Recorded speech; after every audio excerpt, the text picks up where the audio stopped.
नमस्कार दोस्तों, मैं राहुल उपाध्याय आपका अपने YouTube चैनल पे स्वागत करता हूं। आज की हमारी जो अब हम पढ़ेंगे जो यूपी पुलिस वैकेंसी आने वाली हैं, ठीक है। 20 दिसंबर से पहले आपको जो है ये वैकेंसी देखने को मिलेगी और चुनाव से पहले इसका जो है पेपर होगा। तो चुनाव से पहले ही अब ये देख लो, समय कम है पेपर के लिए, पेपर होगा ज़रूर, क्योंकि चुनाव से पहले ही अब ये आचार संहिता से पहले आएंगी और आचार संहिता लगने के बाद में पेपर हो सकता है यूपी पुलिस का, ठीक है। ये होगा 26,977 वैकेंसी हैं, ठीक है। तो ये पूरी जो वैकेंसी हैं, ये प्रक्रिया जो है अगर इन्होंने वैकेंसी निकाल दी तो बीच में ले सकते हैं इसका पेपर, ठीक है। तो उसी के अकॉर्डिंग हम जो है हिंदी पढ़ेंगे, उसी को मानते हुए, मतलब अब फिलहाल में जो है वही पेपर है, ठीक है। और जिनका हेड कांस्टेबल का पेपर है मिनिस्ट्रियल का, वो काफ़ी टाइम से उसके फिजिकल हो गए हैं, पर अभी जो है गवर्नमेंट उस पर ध्यान नहीं दे रही, पर उसका भी पेपर हो सकता है, जनवरी में आ रहा है सुनने के लिए। इसके बाद में और भी जैसे आपके यूपी टेट है, सी टेट है, सभी में जिसमें भी हिंदी आती है तो वो उसी के लिए ये बेनिफिशियल होगी। तो आज हम हिंदी बिल्कुल स्टार्टिंग से स्टार्ट करेंगे, शुरू से स्टार्ट। तो हिंदी में व्याकरण का पोर्शन ज़्यादा आता है भाई, है ना। तो हम व्याकरण भी कंप्लीट करेंगे और हिंदी साहित्य भी कंप्लीट करेंगे। तो पहले हम व्याकरण के चैप्टर वाइज इसे व्याकरण को स्टार्ट करेंगे। तो यहाँ पर जो है सबसे पहले इससे क्वेश्चन आता है कि हिंदी किस भाषा का शब्द है। बताओ भाई, हिंदी किस भाषा का है? फारसी भाषा का शब्द है, फारसी भाषा का शब्द है। सबसे पहले आइए संस्कृत। और संस्कृत को हमने दो भागों में डिवाइड किया था, वैदिक और लौकिक। जो वैदिक संस्कृत है इसमें जो है इसका उल्लेख है वेदों में, जैसे ऋग्वेद, सोमवेद, यजुर्वेद। लौकिक संस्कृत का उल्लेख है महाभारत में और रामायण। अब इसके बाद देखो सीक्वेंस, जो हमारा इंपॉर्टेंट सीक्वेंस है। यहां पर जो है संस्कृत के बाद में आइए पाली भाषा जिसमें गौतम बुद्ध ने उपदेश दिए हैं, पाली। इसके बाद में प्राकृत भाषा, इसके बाद में अपभ्रंश, फिर है अवहट, पुरानी हिंदी या प्राचीन हिंदी कह सकते हैं हम इसका, और इसके बाद में है आधुनिक हिंदी। देखो यहां से दो तरह के क्वेश्चन आते हैं। हिंदी का विकास किससे माना गया है? तो आंसर होगा अपभ्रंश से। अब तुम सोच रहे हो जी अवहट को ही पुरानी हिंदी कहा है। पुरानी हिंदी किसने कहा? श्रीधर गुलेरी शर्मा, ठीक है, इन्होंने कहा है अवहट को पुरानी हिंदी। तो इसलिए हिंदी का जो विकास माना जाता है वो अपभ्रंश से माना जाता है।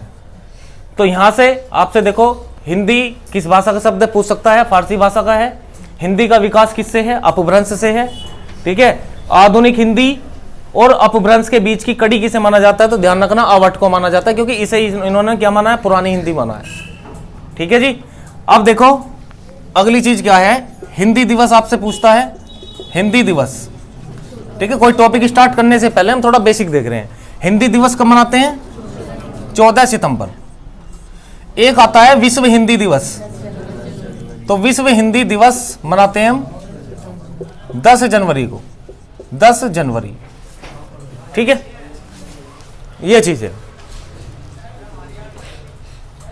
इसके बाद में एक क्वेश्चन है कि भाषा की सबसे छोटी इकाई कौन सी होती है? अब देखो ऑप्शन इसमें मैं एक तो वर्ण दे रहा हूं, वर्ण। बी ऑप्शन है ध्वनि, सी ऑप्शन है अक्षर, डी ऑप्शन है भाषा, ठीक है। ये 4 ऑप्शन है। अब यहां पर देखो कई बार आया हुआ है क्वेश्चन, इसको ध्यान से समझेंगे। भाषा की सबसे छोटी इकाई क्या है? अगर आपसे पूछ ले भाषा की सबसे छोटी इकाई कौन सी है, बस ये क्वेश्चन, तो आपको बताना है वर्ण। अगर यहां स्पेशल मौखिक रूप से कह दे तो फिर बतानी है आपको ध्वनि, ठीक है, ध्वनि। अब देखो ये जो वर्ण है, अब ये अक्षर, ये दोनों एक जैसे लगते हैं हमें, वर्ण भी और अक्षर भी। तो वर्ण और अक्षर क्या होता है, देखो वर्ण है और ये अक्षर है।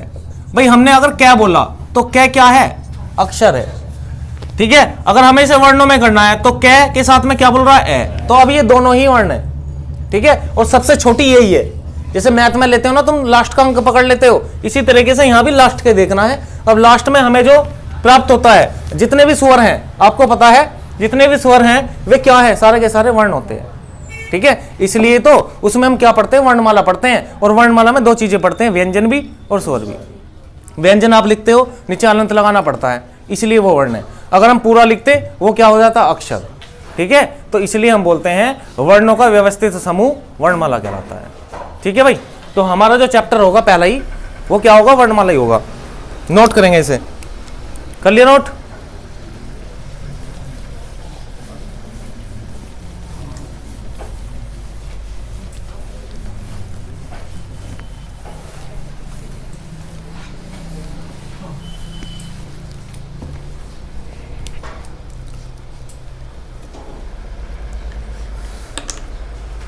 अब जो हमारा चैप्टर है वो है भाई वर्णमाला।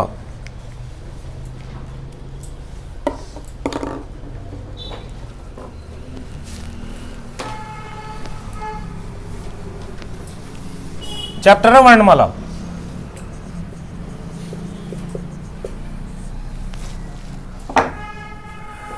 वर्णमाला, वर्णों की माला। यहां पर इसकी परिभाषा की बात करूं मैं, परिभाषा क्या कहते हैं इसको, वर्णों के व्यवस्थित समूह को, व्यवस्थित समूह को वर्णमाला कहते हैं, वर्णमाला कहते हैं। देख लो एक ही लाइन में ये इसकी परिभाषा है और ये कई बार आई हुई है कि वर्णमाला किसे कहते हैं, वर्णों के व्यवस्थित समूह को। सिंपल सी बात है। उसमें ऑप्शन होगा वर्णों के समूह को, तो भी गलत है, ये ध्यान रख लेना, व्यवस्थित समूह होना चाहिए उसमें, ठीक है जी, तब इसका आंसर सही होगा। वर्णों के व्यवस्थित समूह को वर्णमाला कहते हैं। अब इसमें वर्णमाला में दो चीजें हम पढ़ते हैं। वर्णमाला, वर्णमाला में दो चीजें आपको पढ़ाऊंगा, एक तो स्वर के बारे में और एक व्यंजन के बारे में, ठीक है। वर्णमाला दो चीजों पे डिपेंड करता है, एक तो स्वर और एक व्यंजन, ये दो चीजें पढ़ते हैं हम इसमें। हाँ जी, तो सबसे पहले हम क्या स्टार्ट करेंगे, स्वर स्टार्ट करेंगे कि स्वर कौन कौन से होते हैं, ठीक है। इसकी अगर मैं परिभाषा की बात करूं, परिभाषा, परिभाषा क्या है, जो वर्ण स्वतंत्र रूप से बोले जाते हैं, स्वतंत्र रूप से बोले जाते हैं, उन्हें स्वर कहते हैं। जो वर्ण स्वतंत्र रूप से बोले जाते हैं उन्हें क्या बोलते हैं, हम स्वर बोलते हैं, ठीक है। कितने होते हैं भाई, इनकी संख्या 11 होती है। एक क्वेश्चन अगर स्पेशल आपसे कहते हैं लेखन के आधार पर बताओ, तो लेखन के आधार पर 13 होती है। लेखन के आधार पर कितनी होती है भाई, 13 होती है।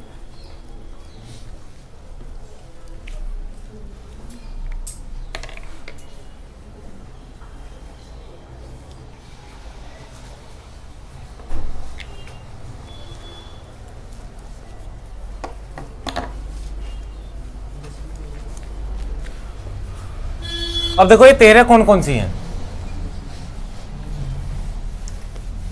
13 देखेंगे कौन कौन सी है।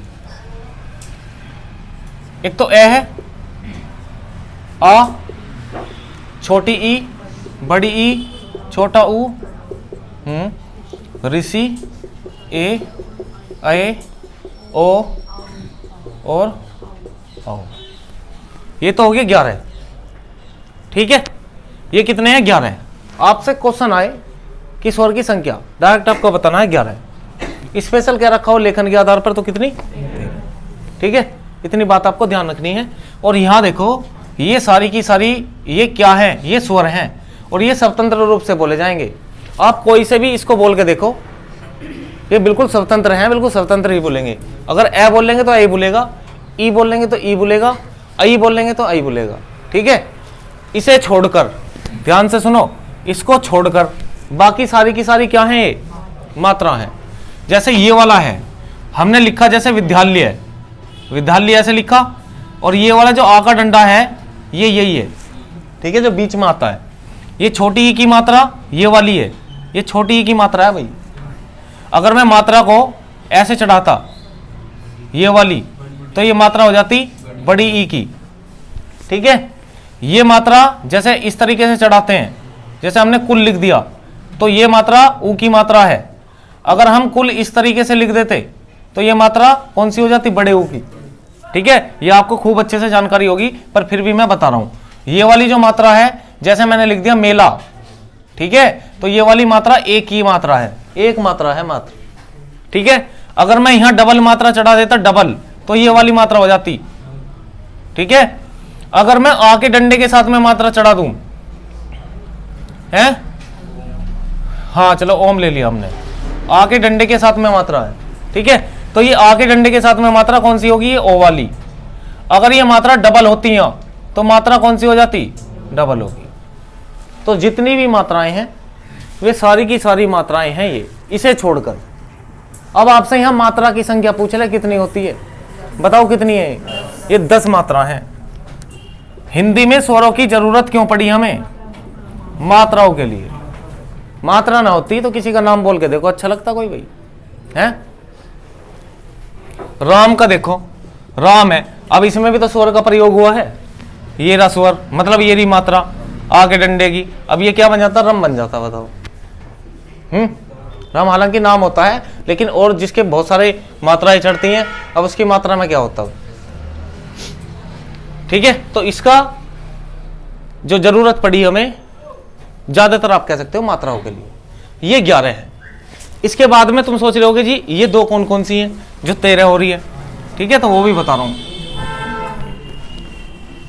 देखो, दो को बोलते हैं अयोगवा। क्या कहते हैं, अयोगवा। अब ये अयोगवा कौन से होते हैं, एक तो ये और एक ये पीछे जो विसर्ग लगता है ये वाला, ये है की सेंस निकालता है भाई। जैसे प्रात है, ऐसे नहीं बोलते तुम, अगर यहां ये लगा दिया तो क्या बोलते, प्रात है। प्रात तो नहीं कह रहे, प्रात अगर ये हटा दिया तो प्रात हो जाएगा। अब हमने ये लगाया तो तुम क्या कह रहे हो, प्रात है। प्रातः काल में इस कार्य को करता हूं, ठीक है। तो ये बिंदी का मतलब क्या है की सेंस आ रही है। सेंस को समझो, मतलब ये अगर हम इसे हटा दें तो ये क्या हो जाएगा, प्रात। और अब हम इसे क्या बोल रहे हैं, प्रात है ना। तो ये है की सेंस दे रहा है। अयोगवा, अगर मैं इसकी परिभाषा की बात करूं ना, परिभाषा देखो, न तो ये स्वर हैं,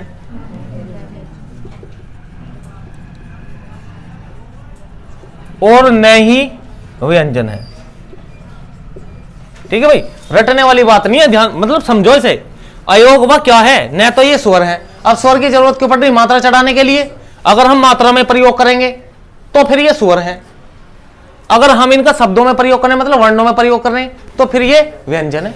तो इन्होंने देखो क्या कहा इसकी परिभाषा में, न तो स्वर है न व्यंजन है। ज्यादा लंबी परिभाषा क्यों बनाना इसकी हम, न स्वर न व्यंजन। तो इसलिए अगर इनका स्वर में देखो, अगर इसे लेखन के आधार पर लिखते हैं तो इन दोनों को लिखते हैं हम, इसलिए इसकी संख्या क्या हो जाती है, 13। क्योंकि कभी कभी इनका प्रयोग हम मात्राओं में भी करते हैं, कभी कभी इनका प्रयोग व्यंजन में भी होता है, ठीक है। तो न ये स्वर न ये व्यंजन, इसलिए इनका नाम दे दिया अयोगवा। समझ गए बात को। अब देखो, जैसे एक उदाहरण दे रहा हूं मैं तुम्हें, जैसे आपने अंबे ऐसे लिख दिया हमने, और एक अंबे हमने ऐसे लिख दिया। हाँ जी, बताओ कौन सा ठीक है। ये वाला, दोनों ठीक है। बताओ क्यों ठीक है। अब सुनो, यहां अंकी बिंदी लगाई है ना, तो ये वाली अंकी बिंदी जो है यहां मात्रा में प्रयोग होगी, ठीक है। अब ये अंकी बिंदी मैं की सेंस दे रही है, भाई यहां बोल रहे हो अंबे ही तो बोलोगे, अंकी बिंदी है। यहां पर इसे मैं बाहर निकाल दूं तो यही तो है, तब क्या है, वर्ण है, ठीक है, व्यंजन है, मतलब व्यंजन कह सकते हैं हम, क्योंकि व्यंजनों को अलंत लगा के तो लिखते हैं। तो कभी कभी ऐसा होता है इनका प्रयोग, ठीक है। अगर मैं अब स्वर की बात करूं, इनकी स्वर की कि ये कितने प्रकार के होते हैं,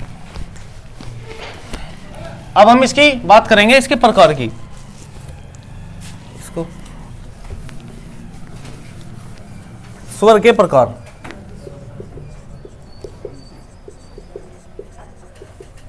कितने प्रकार है, 3 प्रकार है। देख लो 3 कौन कौन से हैं। बहुत ही आसान टॉपिक है ये वर्णमाला का, और यहां से सवाल आते ही हैं पेपर में, ठीक है। एसएससी जीडी की तो आपने देखी होगी, बहुत ही आसान हिंदी है, 24-25 सबने करी है, ठीक है। यहां जो है, अब ये जो यूपी पुलिस के प्रीवियस ईयर के पेपर देखोगे आप, उसमें व्याकरण से क्वेश्चन है और साहित्य से ज्यादा क्वेश्चन है, ठीक है। व्याकरण और साहित्य के कुछ क्वेश्चन, तो वहां अच्छा लेवल है, मतलब एसएससी जीडी का कुछ नहीं है उसमें। तो त्रुटि पूछ ली, वर्तनी पूछ ली, हालांकि आएंगी इसमें भी 1-2 विलोम शब्द पूछ लिए, मुहावरे आसान आसान पूछ लिए, है ना। तो ऐसे मतलब पढ़ के ही हो रहे थे। एसएससी जीडी की अगर बात करें तो 24-25 क्वेश्चन जो है इतने ही थे हिंदी के, और वही आसान है उसमें।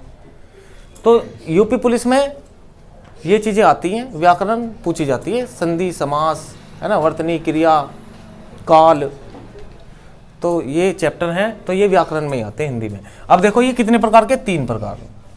इसके 3 प्रकार कौन से हैं, एक को बोलते हैं ह्रस्व स्वर। क्या कहते हैं, ह्रस्व स्वर। ह्रस्व स्वर को हम लघु स्वर भी कह सकते हैं, लघु स्वर, ठीक है। और दूसरे हैं दीर्घ स्वर, और तीसरे नंबर पे पलुत स्वर, पलुत स्वर, ठीक है। ये 3 प्रकार है, ह्रस्व, लघु स्वर, दीर्घ स्वर और पलुत स्वर। अब देखो ये ह्रस्व स्वर कौन से हैं, लघु मतलब जिनमें बोलने में कम समय लगे बिल्कुल, तो ये इनकी संख्या कितनी होती है, 4 होती है। बताओ कौन कौन से, हाँ, ये 4 है भाई, ठीक है, ये 4 हैं। एक तो ये छोटी की मात्रा है, ये तो कोई मात्रा नहीं है, मतलब हर एक जो अक्षर है वो इसकी सहायता से बोला जाता है, ठीक है। और ये भी छोटे ऊ की मात्रा है, ऋषि तो है ही। अब देखो दीर्घ स्वर में, अब जितने भी बचे हैं वे लिख दो यहां। एक तो आ लिख दिया हमने, एक बड़ी ई, बड़ा ऊ, ए, आए, ओ और औ।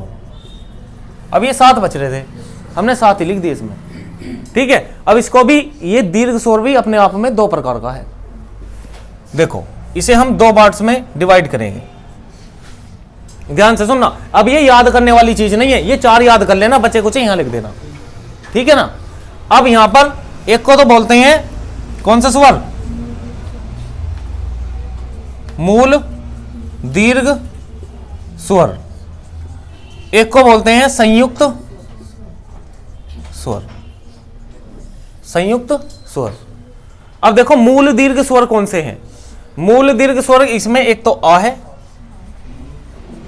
क्योंकि एक जैसे उससे मिलके बनेंगे ना। अगर हम आ को बनाए देखो तो ये बन जाता है ए प्लस ऐसे, समझ गए। एक आ जाएगा इसमें ई, अगर हम ई को बनाए तो ई प्लस ई से बड़ा ई बन जाता है, ठीक है। एक आ जाएगा इसमें औ, ठीक है। और बाकी ये जो बचे 4, ये ए के साथ में किसी में ई मिलेगा, किसी में ऊ मिलेगा, ठीक है। तो इसलिए इन्हें हम संयुक्त बोल रहे हैं, मतलब किसी दूसरे से मिलके बन रहे हैं। तो ए, ए, ओ और औ, ऐसे लिख दो बस, ठीक है ना। अब तुम इसमें रटोगे कि मूल दीर्घ स्वर आ, ई, औ, ऐसे मत ना करना। पहले ये 4 याद रखना बस, कि मूल ये छोटे कौन से हैं, क्योंकि ये कम है। बच्चे कितने, 7 को यहां लिख लेना। अब ये जो शुरू के हैं 3, उसे यहां लिख देना, पर लिखना सीक्वेंस से ही, और इसके बाद में ऐसे ही 2-3-4 बार लिखोगे, ये ऐसे याद हो जाएंगे। इसमें टफ चीज नहीं है कुछ भी, याद हो या मत हो, रटोगे तो चीज भूल जाओगे जल्दी। अगर दिमाग में तुमने ये डायग्राम सेट कर लिया, भाई ऐसे इसे यहाँ लिखेंगे, ऐसे यहाँ लिखेंगे, तो फिर नहीं बोलेंगे। अब ये पलुत स्वर का है, पलुत स्वर। अब तुम सोच रहे होगे ये तो 11 तो यही होंगे, पलुत स्वर कौन से होंगे। पलुत स्वर आपने देखा होगा भजन वगैरह की किताब में, ठीक है, कथा वगैरह की किताब में, तो ये ऐसे लिखा होता है ओम, राम भी इस तरीके से लिखा होता है। अब देखो तीनों में अंतर क्या है। अभी तो तुमने देख लिए कि हसु स्वर ये हैं, दीर्घ स्वर ये है और पलु स्वर ये है। अंतर देखो इसमें क्या है। अंतर इसमें ये है, जो लघु स्वर है ना, लघु मतलब छोटा। भाई पेपर में क्वेश्चन नहीं आता लघु प्रश्न, दीर्घ प्रश्न, तो जो लघु होता है उसे हम छोटे उसमें लिखते हैं। तो ऐसे ही ये भी छोटे ही हैं। वहां उन्हें लिखने में समय कम लग रहा है, इन्हें बोलने में समय कम लगेगा। ना तो बोल के देख लो, ए आराम से बोलेगा ई, है ना, तो आराम से बोलेंगे। ये लघु स्वर है, बिल्कुल कम समय लगेगा इनमें। इससे दुगना समय लगेगा दीर्घ में, इससे दुगना, इस वाले से, ठीक है। और इससे 3 गुना समय लगेगा पलु स्वर में। क्योंकि तुमने देखा होगा, जैसे सपोज करो गायत्री मंत्री बोल रहे हैं, ओम, इस तरीके से बोलते हैं, ठीक है। या किसी को दूर से पुकार रहे हो, तुम यहां हो और कोई दूर खड़ा है ना, उसका नाम राम है, राम, है ना, तो थोड़ा तेज बोलना पड़ेगा, खींच के, मतलब इससे 3 गुना समय लेना पड़ेगा हमें। हाँ जी, उसे बोलते हैं पलु स्वर। और इनका प्रयोग ज्यादातर तुमने जो है, जिसमें दोहे वगैरह होते हैं, मंत्र वगैरह हैं, उनमें ज्यादातर ये होता है, ठीक है। अब इसे नोट कर लो जल्दी।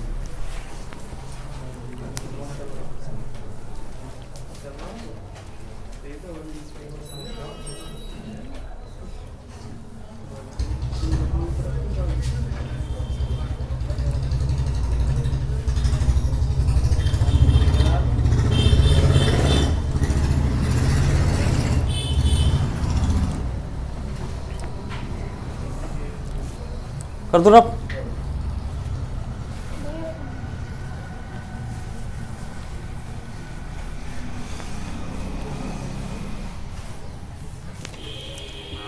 देखो आगे, एक होते हैं हमारे आगत स्वर। कौन से होते हैं? आगत स्वर। ये आगत स्वर कौन से हैं? आगत स्वर वे हैं, जैसे तुमने देखा होगा हम डॉक्टर बोलते हैं तो इसमें ये लगाते हैं, ये ऊपर, ये चंदबिंदी नहीं है, नहीं, चंदबिंदी तो ये हो जाती है अगर हम ऐसे करते। ये खाली टिक वाली है। जैसे हम टॉफी लिखते हैं, टॉफी, अगर मैं इसे हटा दूं, अब देखो ये किसकी सेंस दे रहा है। अगर मैंने ये हटा दिया, देखो ये, अब हम इसे बोल लेंगे डॉक्टर। अब भी बड़े बुढ़े क्या मैं डॉक्टर, ठीक है। और हम इसे अच्छे से बोलते हैं डॉक्टर, ठीक है। अगर मैं इसे हटा दूंगा, इसे टाफी हो जाएगा, ये टाफी। और अब क्या है? टॉफी। अब टॉफी को हम इस तरीके से थोड़ी लिखते हैं, टॉफी, बस हम इसमें क्या करते हैं, ये ठीक है लिखा हुआ, ठीक है। तो आ आते हैं बाहर से लिए हमने, ताकि बोलने में मुझे हमें अच्छा लगे, ठीक है, और ठीक लगे हो। तो डॉक्टर और टॉफी, इनको क्या बोलते हैं हम? आगत स्वर हैं, ये बाहर से लिए, ठीक है। इसके बाद में ध्यान रखेंगे आगत स्वर।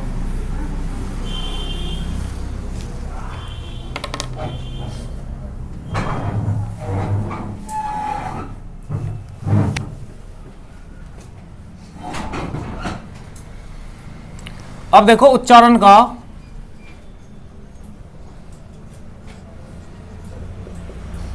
स्थान, किस तरीके से हम उच्चारण करते हैं वर्णों का। उच्चारण मतलब जो हम मुख से आवाज निकालते हैं, सबसे पहले आवाज कैसे निकलती है, वो बात आपको बताऊंगा मैं।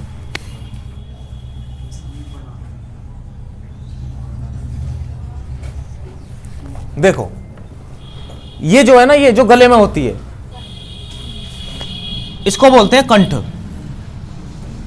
ऐसे समझ लो आवाज यहीं से आ रही है, बिल्कुल आवाज यहीं से निकल रही है। कुछ भी वर्ण आप बोलेंगे, आवाज कंठ से निकलेगी सबसे पहले। कंठ के बाद में ये है पहले नंबर पे, ध्यान से सुनना, ठीक है। और इसके बाद में ऊपर, रटना नहीं है, ध्यान से सुनना। इस डायग्राम को देख लोगे तो समझ में आ जाएगा। कंठ के डायरेक्ट ये कहां आवाज जाएगी? तालू पे, तालू पे आवाज चली गई। अब ये इस तालू के सारे यहां जाओ दांतों पे, ये दांत पे नहीं हो, एक तरीके से जो मसूड़े होते हैं, ठीक है, वहां हो। और इसको हम यहां क्या बोलते हैं? आवाज आएगी यहां पर, मूर्धन्य, मूर्धन्य, ठीक है। मूर्धन्य के बाद में फिर आएगी आवाज दंतीय, दांतों पे, और फिर ओष्ठ के सारे निकल जाएगी बाहर, ओष्ठ। ये सीक्वेंस है। अगर मैं यहां सीक्वेंस की बात करूं तो सीक्वेंस हमारा सीक्वेंस हो गया, पहले नंबर पे कंठ, दूसरे नंबर पे है तालू, तालु के बाद में तीसरे नंबर पे है मूर्धन्य, मूर्धा, फिर चौथे नंबर पे है दंत और पांचवें नंबर पे है ओष्ठ। ठीक है, ये सीक्वेंस है, कभी कभी पूछ भी लेता है। ठीक है जी, ये इंद्रियां हैं जहां से हमारी आवाज निकलती है, हम ये कह सकते हैं। तो सबसे पहले कंठ, कंठ के बाद में तालु, तालु के बाद में मूर्धा, फिर दंत और फिर ओष्ठ। इसको नोट करो।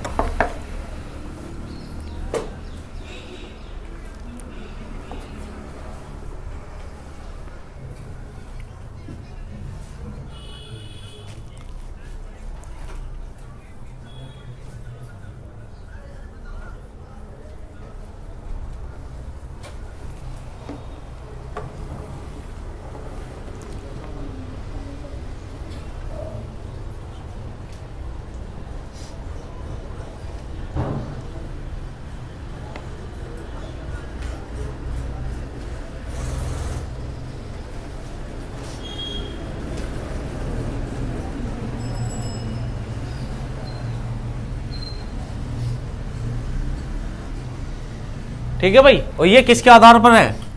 मुख के आधार पर लिए हमने, ये मुख के आधार पर स्वर, स्वरों का उच्चारण स्थान।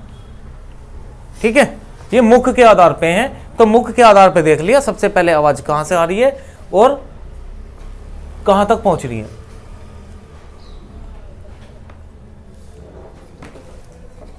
अब देखो आगे,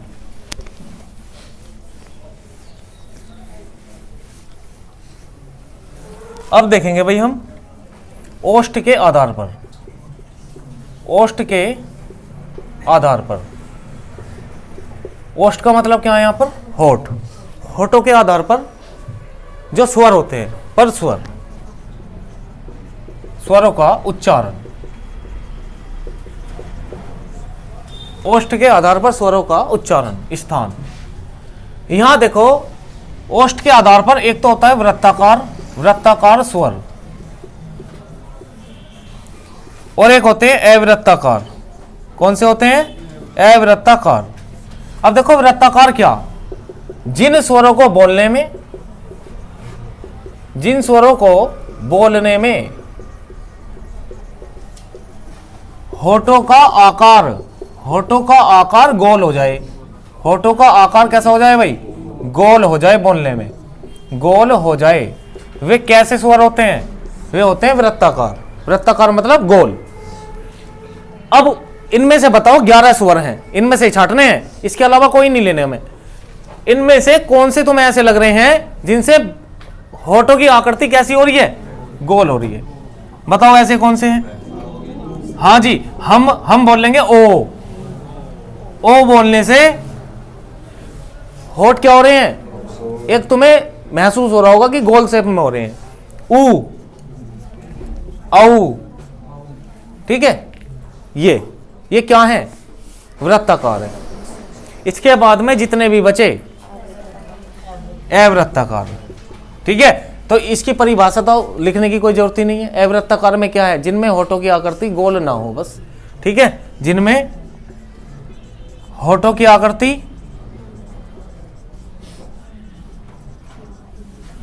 गोल न हो, गोल न हो, वो है। ठीक है, अब ऐसे कौन से हो जाएंगे? देख लो बच गए कौन से हैं? ए, ई, ऋषि, अरे बड़ी ई तो लिवाई नहीं, ई, आई, बड़ी ई, ए, आए, ओ हमने ले लिया इसमें, औ,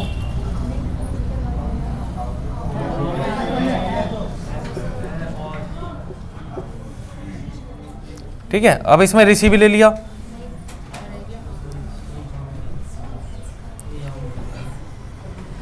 हो गए। फिर 4 तो ये हो गए, 5, 6, 7, 8, 9, 10 हैं।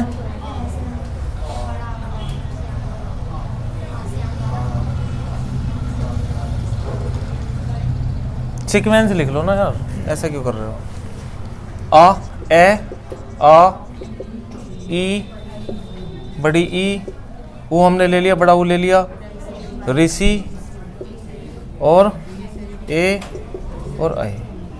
ठीक है, सीक्वेंस लिखो, एक भी नहीं छूटेगा फिर। ये क्या है, ये अवृत्ताकार है।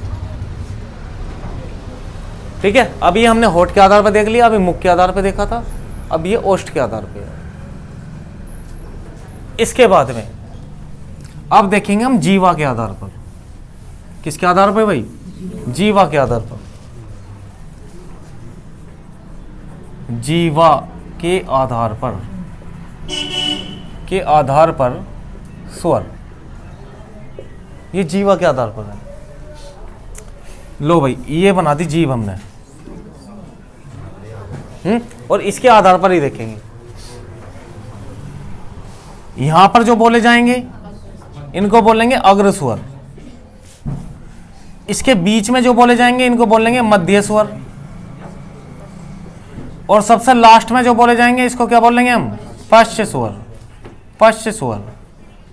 अब बताओ भाई अग्र स्वर कौन कौन से हैं, ई, आई, ए, अय और ए भी तो है।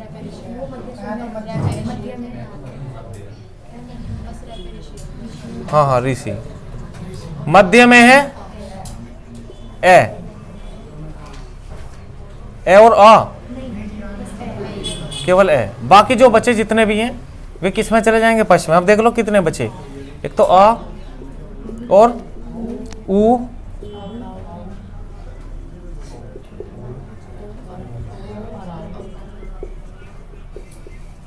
बस ये है सीक्वेंस।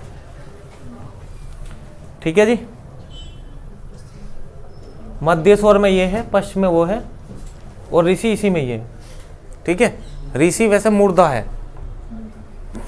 मूर्धन्य है, वो व्यंजन में पढ़ेंगे। इसमें ही एक डायग्राम बना के बता दूंगा ये कौन सा मूर्धन्य है, कौन सा कंठभी है, उसमें स्वर भी आ जाएंगे और व्यंजन भी आ जाएंगे।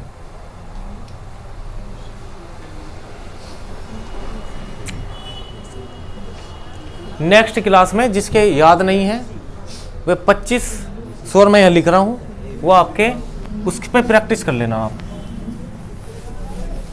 उन्हें लिख के देख लेना।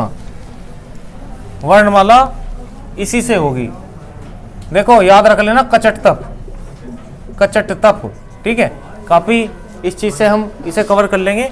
कै, खे, गे, घे और चे, छे, जे, झे और अने खाली, टे, ठे, डे, ढे और न, ते, थे, दे, धे, न, पे, फे, बे, भे और मैं। ठीक है, ये 25 तो याद होने चाहिए वर्णमाला को अच्छा करने के लिए। अगर तुम्हें एक भी क्वेश्चन मिस नहीं करना ना, नहीं छोड़ना, नहीं स्किप करना, तो ये 25 याद कर लियो। पूरे ऐप ना याद हो या ना हो, लेकिन ये चीज याद होनी चाहिए 25। इसकी प्रैक्टिस इसी तरीके से कर लेना भाई। कैसे, तो हम ऐसे अगर हमें पता हो क्या कबूतर, आगे तो हम पढ़ ही लेते हैं, है ना। खैर क्या हो गया, हाँ ठीक है, क्या कबूतर क्या करोगे। चे चम्मच पता हो तो आगे हम इसे कंप्लीट कर लेते हैं। टमाटर, तय तख्ती, तय पतंग, है ना, और आगे कर ही लोगे, 3-4 तो बोल ही लें। इन अने खाली का ध्यान रखना, है ना, बस ये ऊपर नीचे हो जाए तो इनका जरूर ध्यान रखना। हाँ, ये सोचता वाला कि ये कौन सी अने खाली कहाँ आएगी, और ये ऐसे है अने खाली। ठीक है भाई, लिख लिया। तो ये आपका स्वर का टॉपिक हो गया कंप्लीट पूरा। ठीक है, अब देखो वर्णमाला में मैंने स्वर करा दिया, इससे आगे क्या करेंगे, व्यंजन कर लेंगे। तो ऐसे ही चलता रहता है, स्पीड से चलेंगे। वैकेंसी आ रही है, आएंगी वैकेंसी, क्योंकि चुनाव नजदीक है। ठीक है, तो और जल्दी पेपर भी होगा, तो इसलिए बस लगे रहो, है ना। और सिलेबस को जल्दी जल्दी करके उसका रिवीजन। अब जैसे हमने आज ये स्वर कर लिए, और स्वर से जो भी हिंदी की आपके पास में बुक है, या ऑनलाइन जैसे भी आप प्रैक्टिस करना चाह रहे हो, तो वहाँ से जो है आप कर सकते हो। स्वर के जितने भी क्वेश्चन होंगे वे सारे आपके ठीक हो जाएंगे इससे। अगर आपने इसे पढ़ के और उसकी एक बार प्रैक्टिस कर ली तो बहुत ही स्ट्रॉन्ग हो जाएगा आपका ये स्वर का टॉपिक। फिर जो है अगली क्लास में, मतलब कल को, फिर क्या होगा कि हम व्यंजन पढ़ लेंगे, तो पूरा वर्णमाला आपका कंप्लीट। वर्णमाला से जितने क्वेश्चन बनते हैं साथ के साथ में डिस्कस करके चल रहे हैं। ठीक है, तो ये आज स्वर का टॉपिक हुआ कंप्लीट।